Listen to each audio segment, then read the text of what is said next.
From Hollywood, it's time now for... Johnny Dollar. The bases are loaded and there's nobody out. What? And you're pitching, Johnny boy. Bert McGraw. Yep, right as rhubarb. What's in your mind, Bert? You in a job you didn't finish. A job I didn't... What are you talking about? The Mason-Dixon matter, remember? Well, sure. Ruth Dixon's body was found on Newport Beach. But you didn't find out who killed her, Johnny. I figured that was a job for the police. They want to talk to you about that. And so do we. Oh? Yeah, Ruth Dixon was insured with our company. For how much? $1,000. 1,000. You don't expect me to go back to Newport for the commission I'll make off that, do you? Nope. But if you'll go, we'll foot the bill. Oh, how come? Tell you when you get here. Interested? Yeah. Now.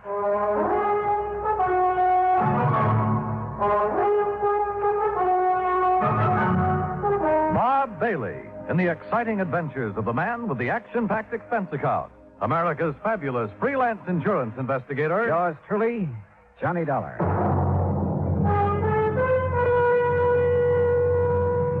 And now, Act One of yours truly, Johnny Dollar.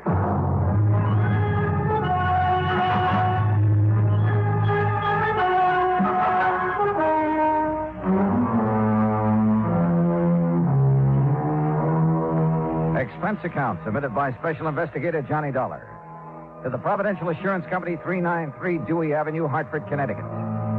The following is an account of expenses incurred during my investigation of the Dixon murder matter. Expense account item one, $1.20 taxi from my apartment to the Providential building.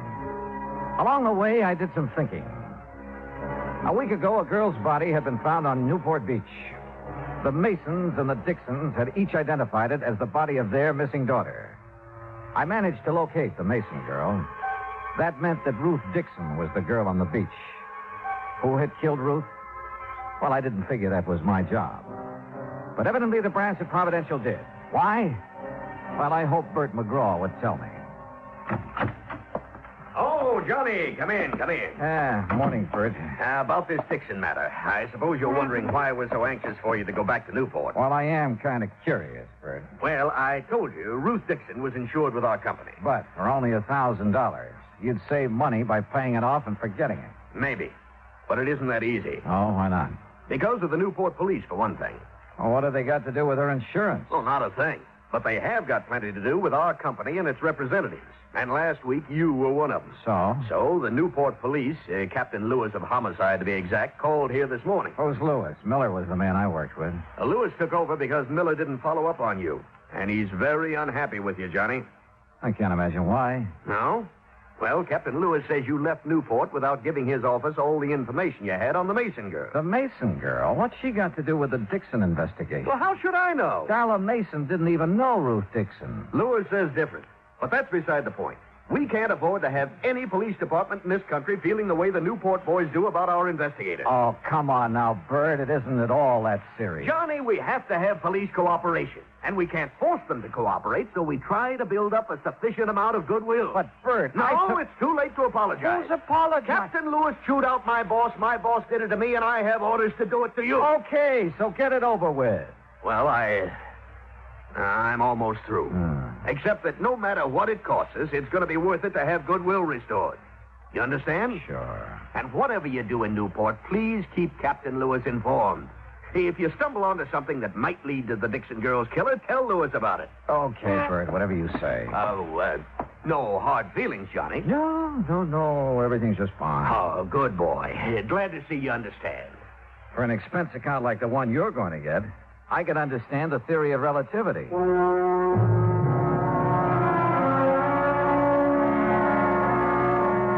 I took a cab back to my apartment. That's item two. Item three, $18.50, transportation to Newport, Rhode Island.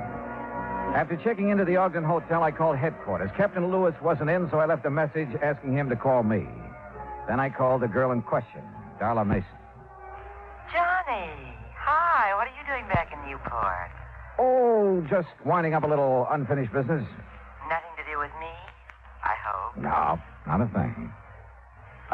Darla, Yes? if you're not busy tonight, why don't you meet me for dinner? Why, Johnny, I'd love to. Fine. You say where? Well, how about the yacht club at 8? Good. I can take the cruiser from our dock. And after dinner, we can go for a ride on the bay. Sounds great. See you at 8:10, Johnny. Bye. Bye. Expense account item 4, $15 worth of American Beauty roses for Ruth Dixon's mother. I rented a car and drove out to the Dixon home. The moment I stepped into the house, I could smell the heavy, sweet odor of oriental incense. While Mrs. Dixon put the flowers in water, I located the source of the incense. It came from an ornate burner on the mantel in the living room. Behind the burner, draped in black, was a large photograph of Ruth Dixon. And on each side of the photograph were 2 lighted candles. Oh, Mr. Dollar, these are the most beautiful roses I've ever seen. Well, I'm glad you like them, Mrs. Dixon. Oh, yes. Ruth will, too. Beg your pardon? I said Ruth will like them, too. I'll take them to her in the morning. That is, if you don't mind. Oh, no, not at all. Mr. Dollar, I don't know how you feel about such things, but I believe those who have passed on never really leave us. What do you think? Well, I haven't given much thought to the subject. But you should. Ruth will appreciate these roses as much or more than she ever would have. Do you believe that? Well, I didn't know Ruth when she was alive. When she was here, Mrs. Dixon. Oh, that's right. You didn't. Well, she's still here. And if there's any doubt in your mind, why, you just come with me and visit Madame de Stael. Madame de Stael? Yes. She's been such a help and comfort to me these past few days. Well, without her and her teaching, I'd have been completely lost. This Madame de Stael, what is she? She's just an ordinary person, but she has wonderful occult powers. She can see beyond the veil, Mr. Dollar, and she's promised to let me speak to Ruth as soon as the conditions are right. Do you know when that will be? Lucille? In here, Henry. Oh, excuse me, Mr. Dollar. I have to put out these candles. Henry doesn't believe like we do. My, you've been at it again, haven't you, woman? Now, Henry. Open the windows. Get the smoke and the smell out of... Oh, Mr. Dollar. Afternoon, Mr. Dixon. What are you doing back in Newport? He's trying to find the man that caused our girl to pass on. Oh, she didn't pass on, Lucille. She died. Henry, really? Well, anyway, I wish you luck, Mr. Dollar. I have a hunch I'm going to need it, Mr. Dixon. Mr. Dollar, wouldn't you like to stay to dinner? We aren't having anything fancy, just leftovers and boiled cabbage head. Oh, my. Now what? Why, I just remembered why I burned that incense. And it wasn't what you thought, Henry Dixon. It was on account of the cabbage. It covers the smell. That's not the truth, and you know it. Oh, now, Henry. Look at that mantle, Mr. Dollar. She's made a regular shrine out of it. Looks like a heathen altar. Henry. Well, it's the truth. And I wouldn't blame Mr. Dollar if he was afraid to stay to dinner with a woman like you around. You aren't afraid to stay, are you, Mr. Dollar? No, of course not, but I do have another engagement. Oh, well, anytime you can come, you just let us know. Yes, thanks, I'll remember. Well, now, if you men will excuse me. You will. And you open the windows in the back. Yes, Henry. Oh, Mr. Dollar. Yes? When Madame de Stael arranges... That fraud. When Madame de Stael arranges for me to talk to Ruth, I'll let you know what she says. Good evening. Poor dear. She hasn't been the same since Ruth's body was found on the beach. Mr. Dixon, according to the medical examiner, Ruth's body was in the ocean for approximately 6 weeks. That's right. Do you remember if Ruth was going with anyone in particular just before the time she disappeared? The police asked me the same question. I couldn't answer it. You mean you don't remember? I mean that Ruth wasn't a girl to be tied down to one man, and any more than she's content to live like she had to after my health failed. Did she date very often? Well, you know, she worked as a hostess at the yacht club. Yes, sir. She met a lot of rich young men there. And if you ask me, she dated too much. Of course, her mother took Ruth's side, said she had to if she was ever going to get herself a husband. But she went with no one in particular. No. She never settled down enough. What about her friends, Mr. Dixon? Was there someone she might have confided in? She didn't have any girlfriends. Liked men a lot better. But, Oh, there was somebody. well, I expect you could say he was her friend. too old to have been a boyfriend. Besides, he doesn't have enough money. Who is he? His name's Sam Hood. He runs a small craft repair shop down by Viking Beach.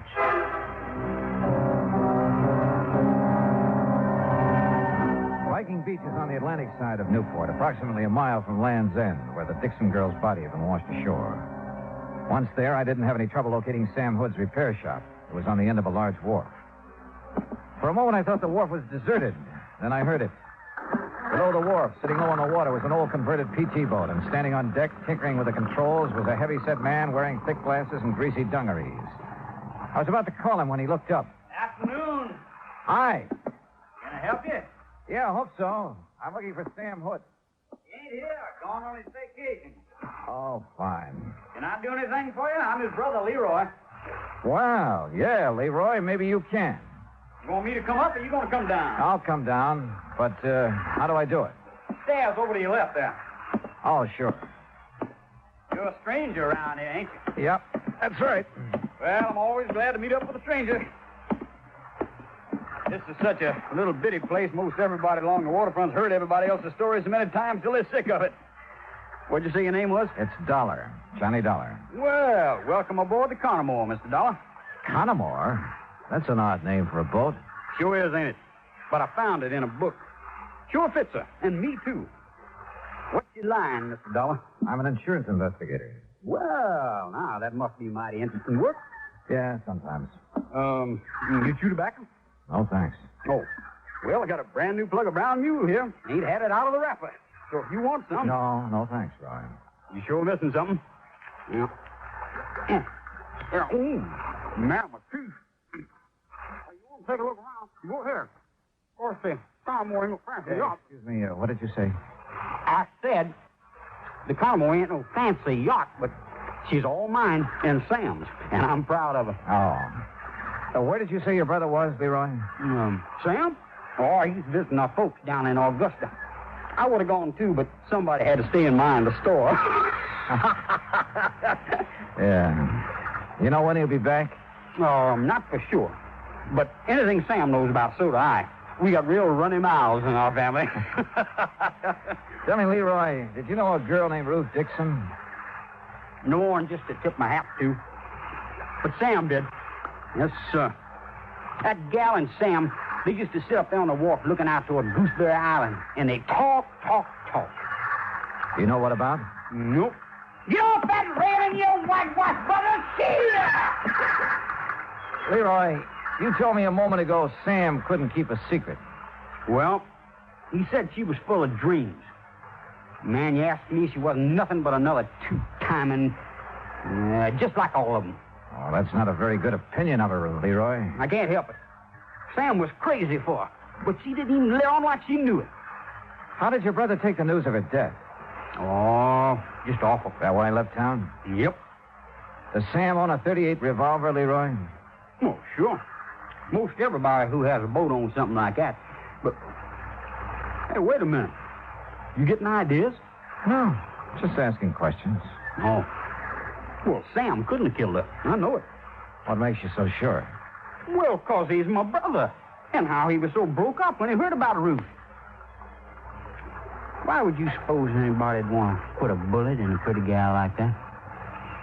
I don't know, Leroy. I don't know. I asked him a few more questions, watched him chase the seagulls off the railing once more, then left. At 7:45, I was sitting in the yacht club bar waiting for Darla Mason. At 8:30, I was still waiting. And at 9:30, I gave up and went back to my hotel. I hadn't been in my room 10 minutes before someone started pounding on the door. Dollar, you in there? Yeah, who is it? Captain Lewis, open up. Well, good evening, Captain. Nothing good about it. Huh? Fine thing you pulled. You come over here to help, then you go gallivanting off where nobody can find you. I called your office as soon as I hit town. Because the people you're working for in Hartford told you to. Now, look, that insurance agent said you were skeptical about there being a connection between the Mason and the Dixon. I still am. Now, you won't be when I tell you what happened early this evening. Okay, so what happened? Darla Mason was shot, and the bullet came from the same gun that killed Ruth Dixon.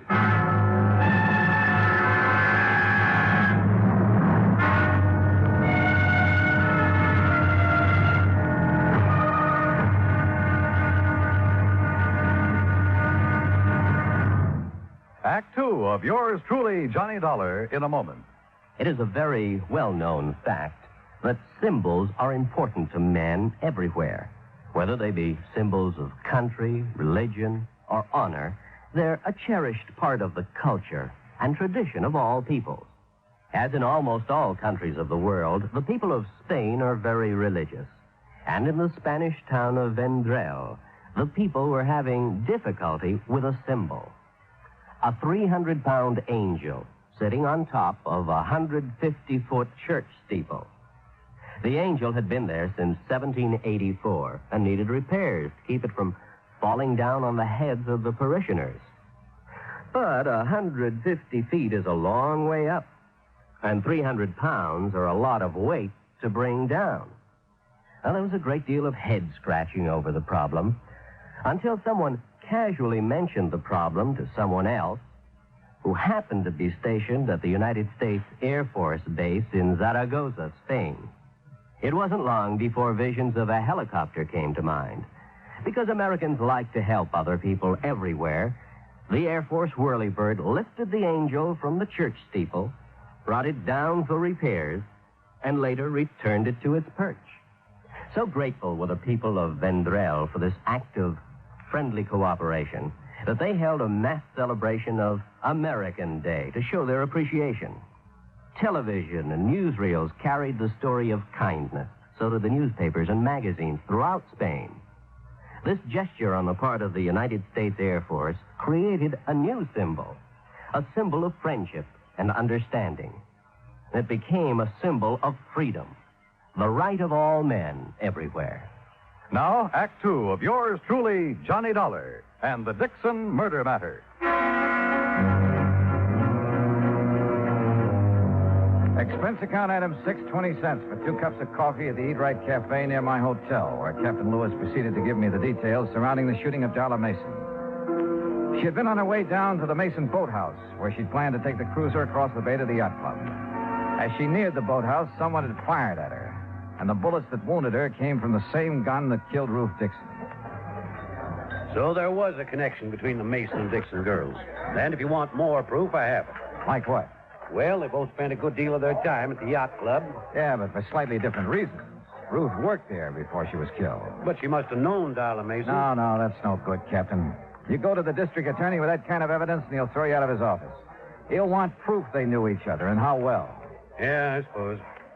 What about Darla? When can we see her? When the doctors tell us we can. She still hasn't regained consciousness. Hey, Captain, do you know where the Masons have the work done on their cruiser? Yeah, and that's another thing. That's Sam Hood's place. Have you questioned him? Never had a chance to. According to his brother, he's away on some sort of vacation down Georgia. Left the day the Dixon girl's body was identified. Are you sure he's still in Georgia? Well, I can ask the Augusta police to check up on him. If he is, have them tell him about Darla being shot up and find out if he knew her. Okay. Well, you ready? Yeah. No one was seen prowling around the Mason place tonight, huh? Nobody else was down at the boathouse.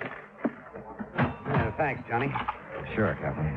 And stop being so formal. My name's Pete. Okay, Pete. Well, I guess we've done all we can for a while. I'm not so sure. No, what do you mean?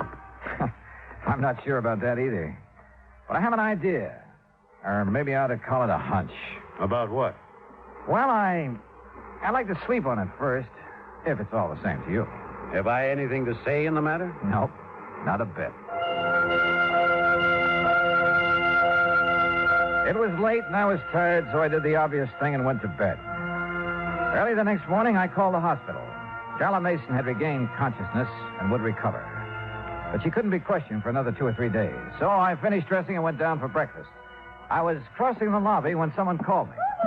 Mr. Dollar. Mr. Dollar. Oh, Mrs. Dixon. I've been waiting to see you. Well, you should have called. I'd have come right down. Oh, no, I was afraid I'd wake you up, and I didn't want to do that. Oh, that's very thoughtful of you. Mr. Dollar, is there some place we can go and talk? Well, there's my room. Oh, no, I mean, well, it wouldn't look right, you know.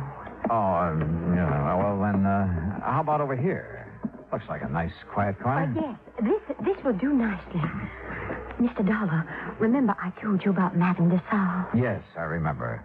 Would you like to sit down? Oh, no, I'm too excited to sit. Excited? About what? Well, I've been trying to tell you about Madame Dixon and what happened last night. What did happen? The conditions were right. I beg your pardon? The conditions. They were right. Remember, I told you Madame was going to let me speak to Ruth when the conditions were right. Well, they were last night. Oh. Well, aren't you interested in what Ruth had to say? Oh, yes. Yes, I am, Mrs. Dixon. She told me who killed her, Mr. Dollar. What? Yes, sir. Just as plain, I heard it from Ruth, and there's no doubt about it. It was her voice, all right. Mrs. Dixon, exactly what did Ruth say about the person who murdered her? Oh, Ruth described her to a T. Her? She said it was a woman. Young, dark hair, brown eyes, and a big red scar on the back of her left hand. I see. You seem disappointed, Mr. Dollar. I guess I was doing a little wishful thinking, Mrs. Dixon. Well, wishful thinking or not, Ruth told me who it was that killed her. Oh, her name, too? Well, she didn't know her name. Oh. But that big red scar. Now, you find a woman who has a thing like that on the back of her left hand, and you'll have the guilty party. Yes, well, I'll look for someone like that today, Mrs. Dixon. Now, come on, I'll buy you some breakfast.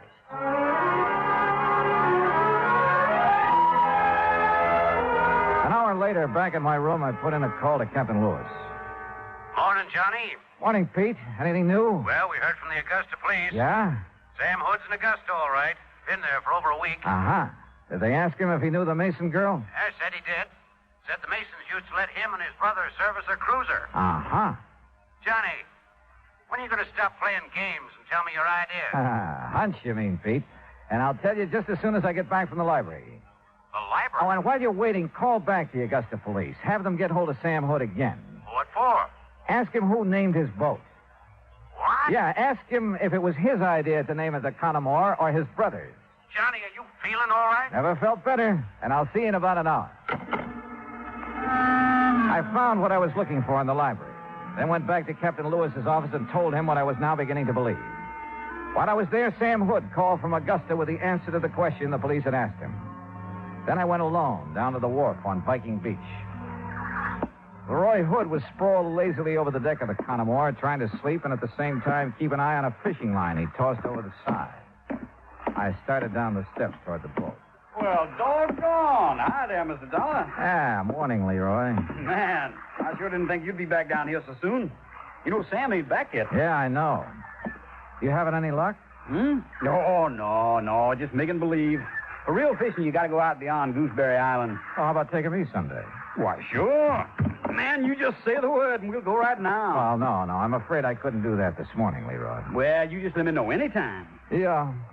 How fast this boat cruise? 25 knots. Now, ain't that something? Fastest boat between here and the Navy station. How long would it take you to get over to the Mason home and back again? Why, it wouldn't take no time at all. How come you asked that? Did you know Darla Mason was shot last night? Heard something about it, yeah. Do you know Darla Mason, Leroy? How could I know somebody like that? I don't know. But if you didn't know her, why did you try to kill her last night? You joking? No, not a bit. Oh, come on now, man. What you mean I tried to kill her last night? Just what I said. That ain't funny. That ain't one bit funny. But it's the truth, isn't it? The truth? Now, who told you that? Darla. What? What, she couldn't have? No, why not? Because the papers say she's still unconscious. Besides, she couldn't see nobody around that boathouse last night. It was too dark. Dark as it was the night you killed Ruth Dixon. You know, you're beginning to get me riled, Dollar. That's so. It sure is so. Coming around here with all kinds of lies saying I killed Ruth Dixon. I didn't say it. Your brother did. Sam? Oh, man, now you really lying. Sam's in Augusta. You ain't seen him. We talked to him on the phone this morning. He told us about you and Ruth Dixon and the Mason girl and every other woman who comes around here. Well, just because I try to make a little time with him, that don't mean I killed nobody. Sam told us differently, Roy. He told us that you can't stand to have a woman laugh at you. Every time a girl has, you've tried your best to make her sorry for it.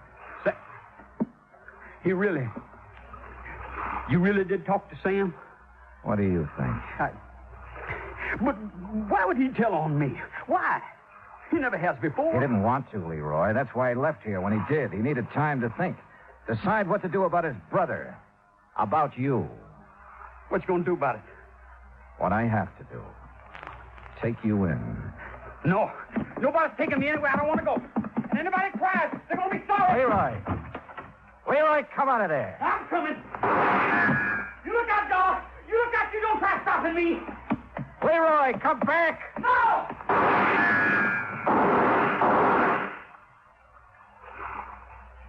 Johnny? You all right? Oh, yeah. I'm just fine. Come on up. All over.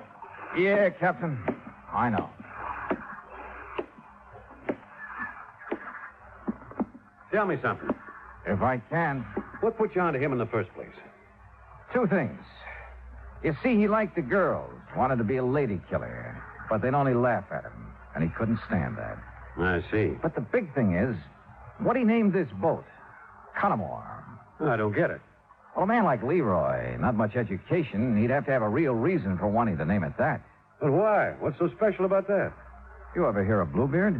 A lady killer? Sure, who hasn't? Well, Connemore was his real name.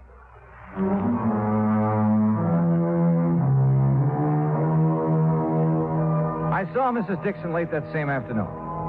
I'm afraid she was a bit disillusioned, having been so sure that the person who had killed her daughter was a woman. But there was one funny thing. On the back of Leroy's left hand was a long red scar. Expense account total, including car rental, hotel bill, and transportation back to Hartford, $968.20. Yours truly, Johnny Dollar.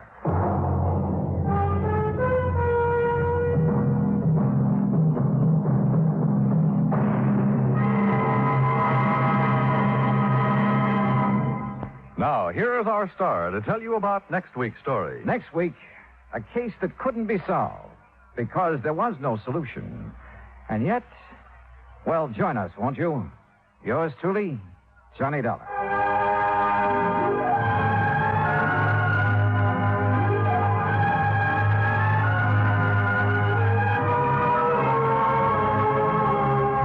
Yours truly, Johnny Dollar, starring Bob Bailey, originates in Hollywood.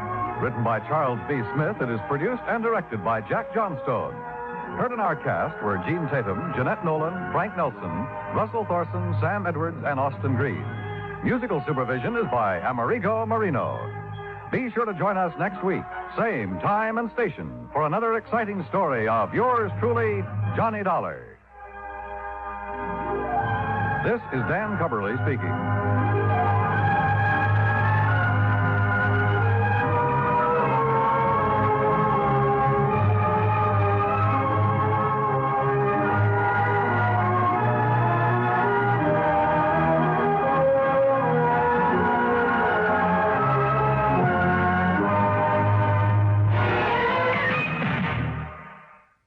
What's the easiest choice you can make? Window instead of middle seat? Picking a vendor who sends a great gift basket? Outsourcing business tasks you hate? What about selling with Shopify?